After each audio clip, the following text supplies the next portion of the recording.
Desde el principio de la expansión imperial europea en los 1440s, las gentes africanas subsaharianas, en particular, fueron marcadas como negras e infamadas de inferiores por los discursos blanco-europeos para justificar su tráfico humano transatlántico, más tarde transpacífico también, y así disimular sus fechorías como empresas. Al concluir los 3 siglos de colonia española en México, África había sido inventada como sinónimo de negrura, como referente de lo más bajo. En aquella sociedad novoespañola rigurosamente estratificada en castas, la mujer africana y el hombre africano ocupaban el estrato más bajo de la pirámide social. Por tanto, y por razones de movilidad económica en parte, la negación de la africanidad o passing surgió y se estableció como característica de las castas de africanos, un comportamiento generalizado y aceptado que aún persiste. De acuerdo a Jack D. Forbes en Africans and Native Americans, The Language of Race and the Evolution of Red-Black Peoples, en resumen, las personas pueden parecer africanos, pero poseen linaje de las naciones originarias, o parecer indígenas, americanos, y sin embargo poseer linaje africano. Y además, no solo se trata de que quizá los individuos se parezcan más a uno u otro linaje, sino que la población de regiones enteras podría decirse que cabe dentro de una u otra de dichas categorías. Creo que México es una de esas regiones. He compilado documentación de varios tipos y la he analizado y me atrevo a decir que la tapatía, la jarocha, la chilanga, la choca, la cuculuste, la china poblana o tehuana son todas compañeras del chino o chinaco cambujo, del gaucho, chalán, llanero, etc. Las chinganas chilenas son las homólogas de las pulquerías que florecieron y cundieron en la capirucha a partir del siglo XVI. El bochito afromexicano y sus hermanos vaqueros de otras regiones americanas del norte y sur. El linaje africano de México ha quedado bien establecido. Varios tipos regionales afrodescendientes se han convertido en símbolos nacionales después de ser blanqueados. La profunda africanización de México y las Américas está apoyada por amplia evidencia. Después de su blanqueamiento mediático, los mexicanos afrodescendientes, el chinaco y la china cambujos o zambujos, también conocidos como indios negros, se dieron a conocer nacionalmente como el chinaco y la china en el México decimonónico. Sus culturas regionales centenarias, con su africanidad borrada, se hicieron emblemas oficiales de la nación y nacionalidad. Las élites plagiaron personajes regionales mexicanos y así se apropiaron indebidamente de las tierras de la nación y su identidad. El blanqueamiento discursivo o europeización fue llevado a cabo vía los canales de persuasión de masas, incluida la educación pública. La imagen oficial presente del charro y la china mexicanos, al igual que otros personajes vaqueros afrodescendientes de México y las Américas, excluyen su fundamental linaje africano. Esto no fue así siempre. Después de 300 años de pigmentocracia y dominio españoles, México emergió como nación independiente en 1821. En el México decimonónico, el negrito fue el personaje más popular. El artista mexicano José Guadalupe Posadas lo dibuja como un títere del chinaco con su compañera dama, la china, peleando con la oligarquía. Guillermo Prieto identifica al títere del negrito como la personificación de la nación, con su espadín, pantalones, paliacate y con una banda tricolor. Una versión regional desconocida de este personaje es el bochito. Box viene del maya yucateco, significa negro u obscuro. En este caso, el sufijo español ito hace denigrante al mote. El negrito aparece en la Lotería Nacional vestido como un golfo. Ricardo Pérez Montfort ha señalado que el bochito vaquero está relacionado con otros vaqueros del Caribe andaluz. El presente documental explora, mediante la danza, canto y comida, los eslabones africanos de personajes regionales mexicanos hermanos, tales como el bochito de Yucatán, el campechano del estado de Campeche, el chinaco de México Central y el Bajío, chilango de la Ciudad de México, choco de Tabasco, cuculuste de Guerrero, jarocho de Veracruz, tapatío de Nueva Galicia, entre otros personajes regionales mexicanos que son símbolos de la nacionalidad, adoptados oficialmente en el siglo XIX, después de ser blanqueados, como ya se dijo. Los personajes afromexicanos típicos del periodo colonial se dieron a conocer nacionalmente como chinacos y chinas cuando los afrodescendientes de varias regiones de la Nueva España se unieron en su lucha por la manumisión. Los chinacos son observados con el lente de la música y baile vaqueros de México y son yuxtapuestos con otros afropersonajes hermanos de varias regiones de México y las Américas. Por ejemplo, el vaquero de Estados Unidos, el gaucho de Argentina, Brasil, Paraguay y las sabanas uruguayas, el llanero de Venezuela y Colombia, el chalán de Perú, el guaso de Chile, guajiro de Cuba, jíbaro de la República Dominicana y Puerto Rico, etc. La perspectiva crítica es de importancia fundamental. Con un macroenfoque es posible estudiar las costumbres y personajes regionales y percibir sus enlaces históricos. Los microenfoques por sí solos desenfocan, desvanecen e invisibilizan al cuadro grande e impiden ver las conexiones históricas y presentes entre los sujetos de estudio. El presente estudio se vale de macro y microenfoques. Así uno puede observar al sujeto de estudio con mucho mayor profundidad. El fenómeno mexicano analizado aquí tiene ataduras con África, Europa, Asia y las Américas.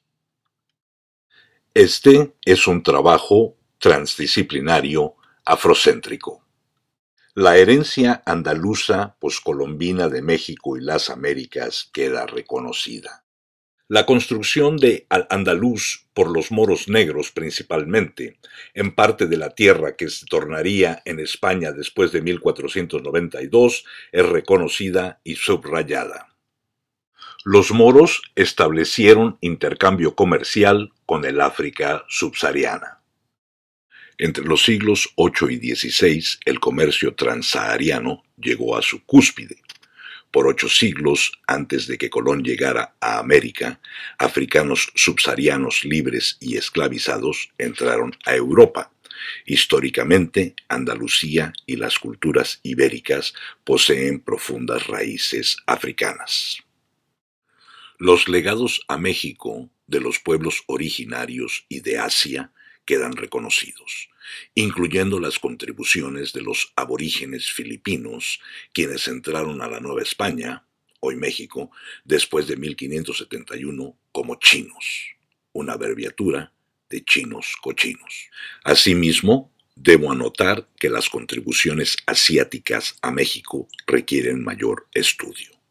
Hago un llamado para efectuar estudios acerca de las contribuciones asiáticas a México y Allende durante el periodo colonial español europeo. Respecto al asunto de las razas, nos suscribimos a la teoría de la salida de África y subrayamos que los hallazgos científicos actuales apoyan la noción de que todos los seres humanos en la Tierra hoy poseemos orígenes comunes y pertenecemos a la misma especie biológica. El presente trabajo abarca África, Asia, América y Europa. Y las migraciones humanas inter- and transcontinentales. El objetivo, sin embargo, es acreditar a África con sus inversiones de capital cultural, plagiados vía el discurso oficial de nación, forjado desde 1880 al inicio del Porfiriato, y mediante el cual los mexicanos africanizados fuimos inventados como mestizos, mezclas de español e india, borrando así nuestro abolengo africano. Paradójico es que la gente que llevó a cabo el plagio eurocéntrico de capitales culturales afromexicanos, de acuerdo con el discurso racista que adoptaron, estaban lejos de ser blancos.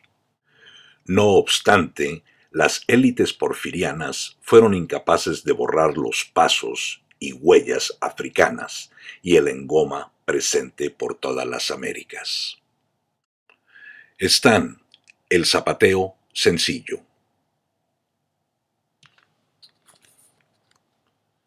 el zapateo del zapatero,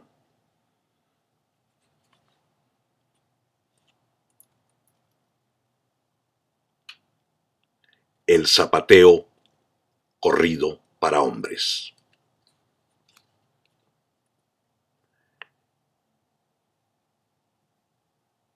el zapateo corrido para damas, el zapateo combinado,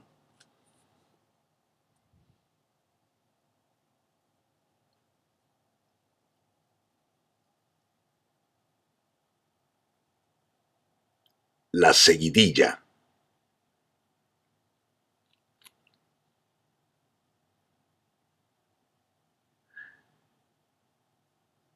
y el escobillado.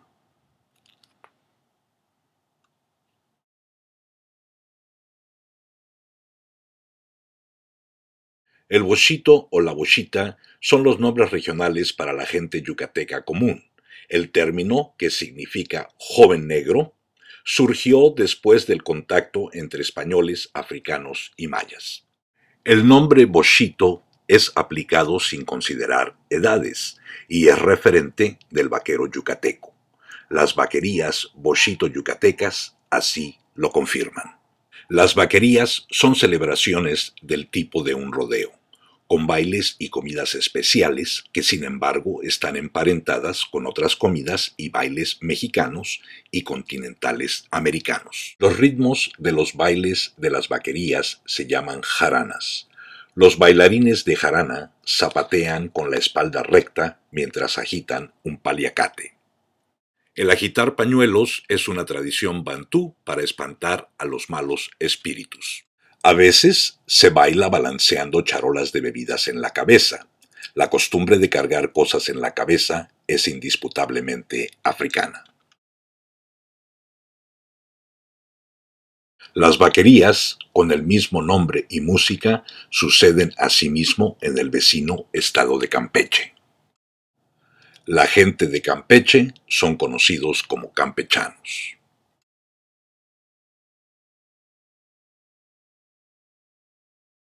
Al sur de Campeche, en Tabasco, se encuentran los chocos. Los chocos poseen su zapateado propio. Vayamos de México a Paraguay. En ese país del cono sur, el baile balanceando botellas en la cabeza es símbolo nacional. La madeja se desenreda aún más al observar las sorprendentes similitudes de un sinnúmero de bailables de vaqueros que existen por todo el continente americano.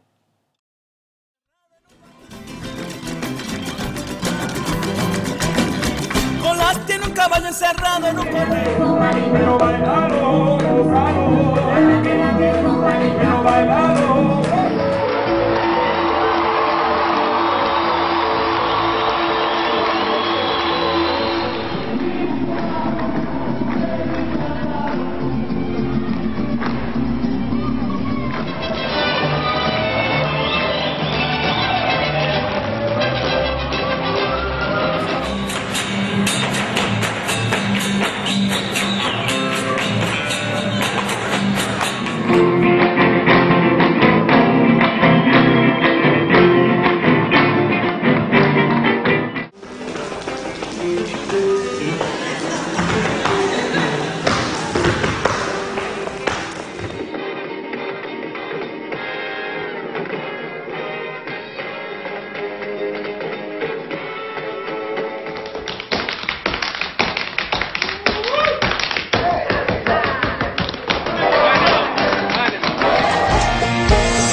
El hip hop está totalmente cognado con esto.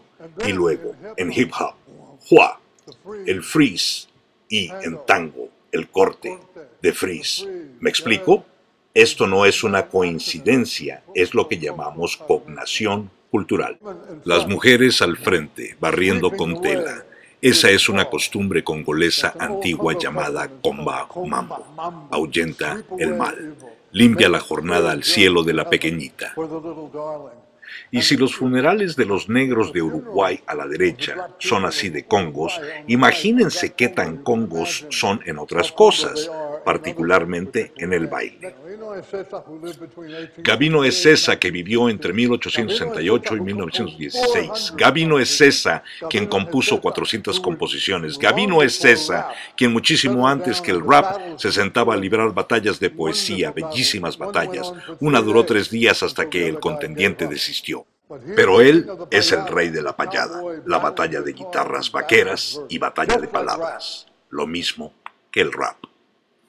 Si estamos bailando y pensando en la sexualidad, estamos abandonando la danza, no es compatible. El tango y la milonga están relacionados con las payadas. Se dice que Carlos Gardel es el indisputable rey del tango. Sin embargo, se ha exhibido que él aprendió su oficio del afroargentino Gabino Ezeiza, el verdadero rey de la payada. Las payadas son torneos vaqueros gauchos de contrapunteo verbal. Yo represento al sol, y el sol es bailado en círculo, en dirección contraria al reloj. Y la palabra para sol en kikongo es ntango. ¿Me explicó?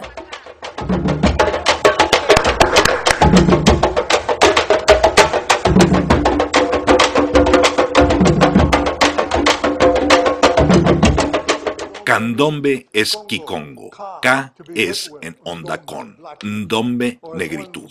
Candombe significa hacer todo lo que uno pueda hacer como negro, sea hombre o mujer. El candombe no solo se bailó en el pasado en Buenos Aires, sino en el presente, como se puede observar a la derecha. En el proceso, el perfil clásico de la danza de África Occidental llegó a Buenos Aires y cambió para siempre la forma de lo que sería el tango. Ahora, a la derecha, tenemos al hombre bailando. Juan, véanme, los hombros, derechos como una tabla. Pero ella, las rodillas flexionadas, el torso hacia adelante, las manos hacia afuera, los pies planos en el suelo. Vean su postura recortada, emulando a la madre África. El torso flexionado mucho hacia adelante, las rodillas muy flexionadas y luego usando tela para decorar su baile. Si tienes pantalones, haz algo con ellos. Si es la camisa, hazla que se mueva. Eso es muy africano. Es uno de los ancestros del Charleston. Y además, en el Congo, los Yoruba van a hacer esto, pero a los Bakongo les place hacer esto otro. De puntas se están acercando más a Dios. ¿Me explico? La rumba y el tango provienen de las mismas raíces congolesas.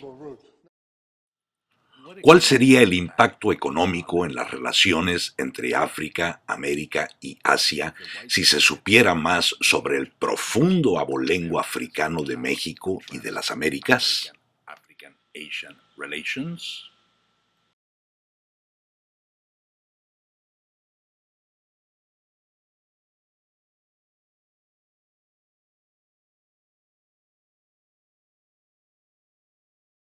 El caldo de mondongo es un platillo característico de todas las regiones mencionadas y otras de abolengo congo-mondongo.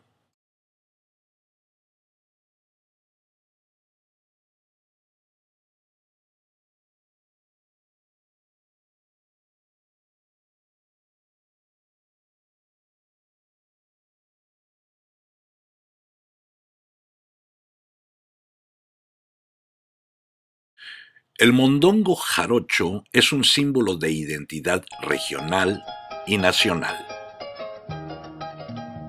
Las conexiones entre la música jarocha de Veracruz, la música llanera venezolana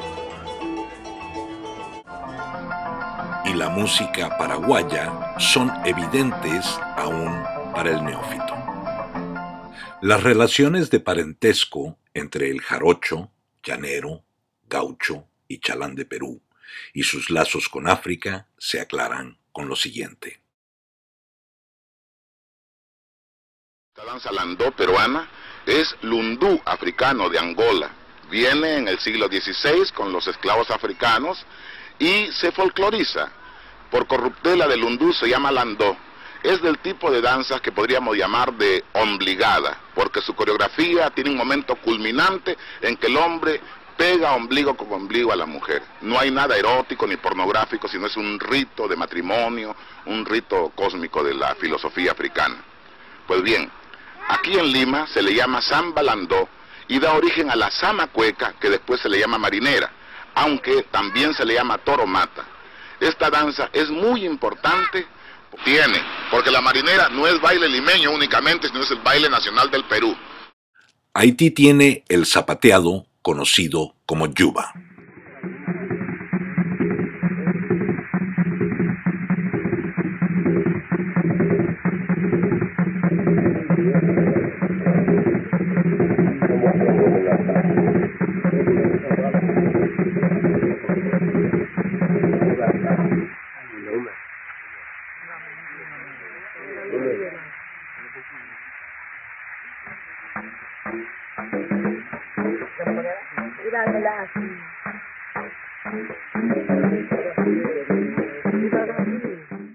Nos referimos a una notable variedad de expresiones nacionales dinámicas, arraigadas en parte en cosmovisiones ancestrales africanas. La bambusa es un baile curativo, popular entre los zambucos que habitan en el norte de Malawi. Es una manifestación importante del ngoma, una tradición curativa que se encuentra en la región africana de habla bantú.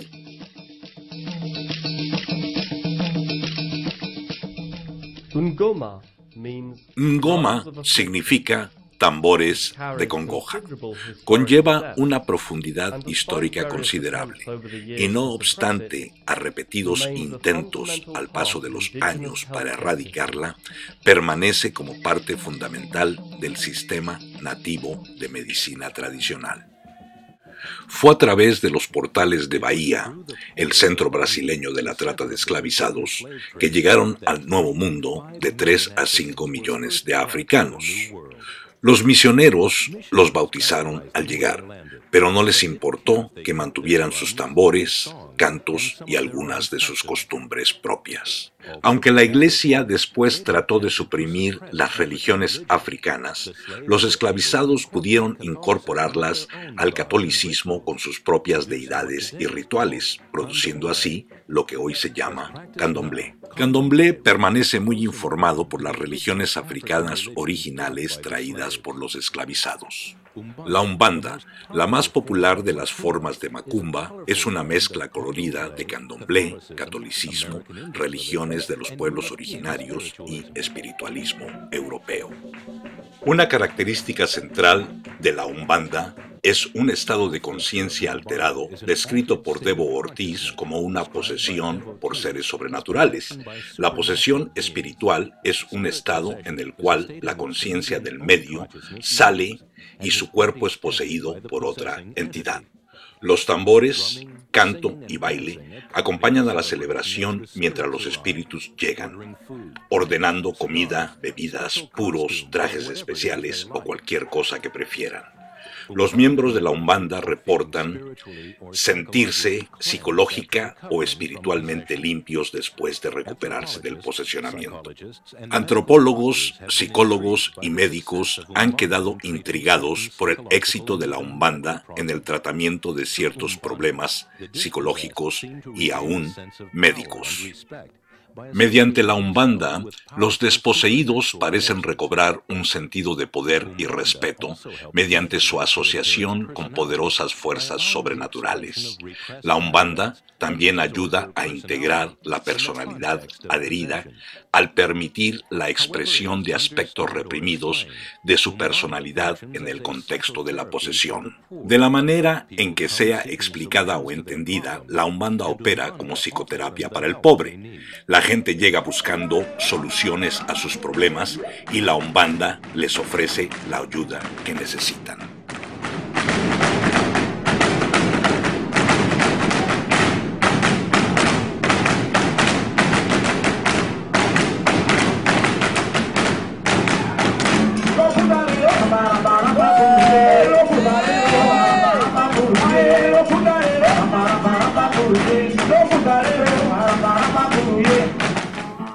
El zapateo y punto guajiro están emparentados.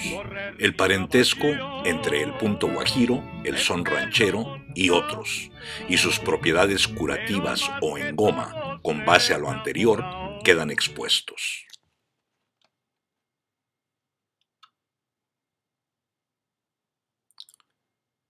Que el engoma nos ayude a curar y recobrar nuestra memoria ancestral africana. Algunas fotos y cortos en este trabajo provienen de la red y YouTube. Mi trabajo consistió en juntarlos y proveerles perspectiva.